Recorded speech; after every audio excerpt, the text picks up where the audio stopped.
Bismillahirrahmanirrahim.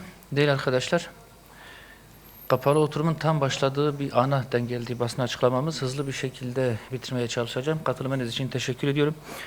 Malum, dünya şu an bir savaş gündemiyle meşguldür ve ekonomik anlamda, siyasi anlamda, askeri anlamda dünyanın dengelerinin çok ciddi anlamda oynadığı, değiştiği bir süreci yaşıyoruz.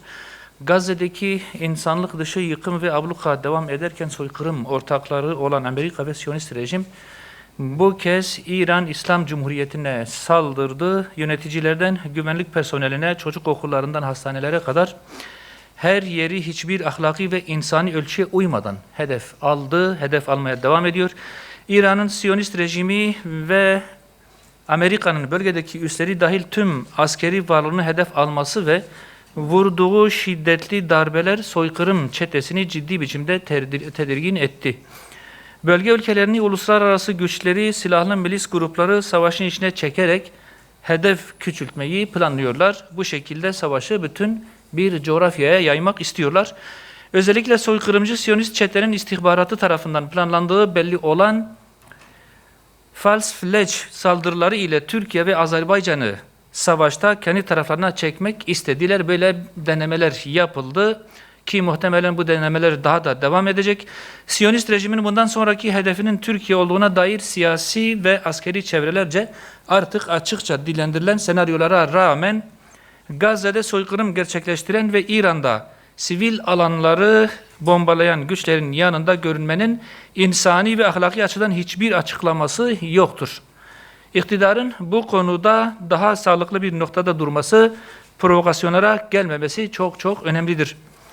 Değerli arkadaşlar, aksi takdirde bölgenin tarihi hafızasında tamiri zor yaralara neden olma ihtimali çok yüksektir. Gazze'deki soykırıma rağmen soykırımcı rejim ile olan ticari, askeri ve siyasi ilişkilerini hiç aksatmayan Azerbaycan yönetiminin ise ülkeyi sonu belirsiz maceralara sürükleme konusunda istekli bir tutum sergilediği görülmektedir.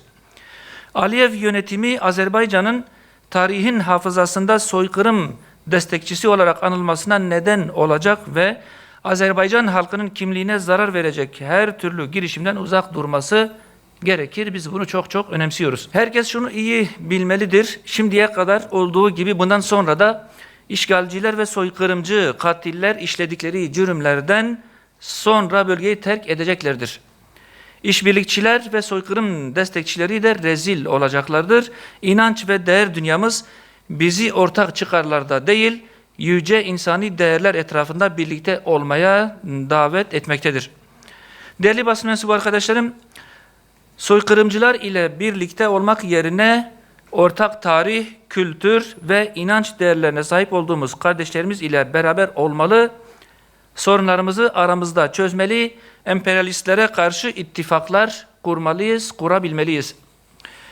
Bu hassasiyetle bu savaşa bakılmalı ve bütün İslam ülkelerinin bu hassasiyetle konumunu bir daha gözden geçirmesi gerektiğini düşünüyoruz. Değerli arkadaşlar, 12. yargı paketi ile alakalı da bir iki hususa değinmek istiyorum.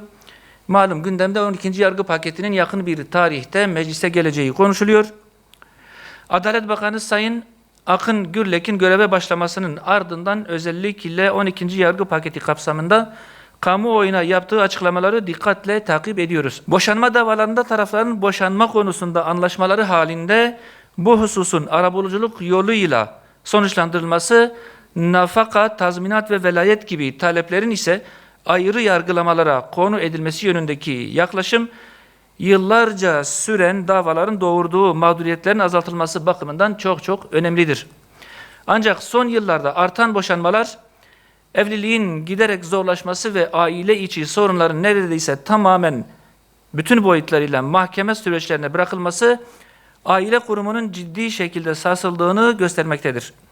Oysa aile yalnızca bireylerin değil, toplumun da temel direğidir.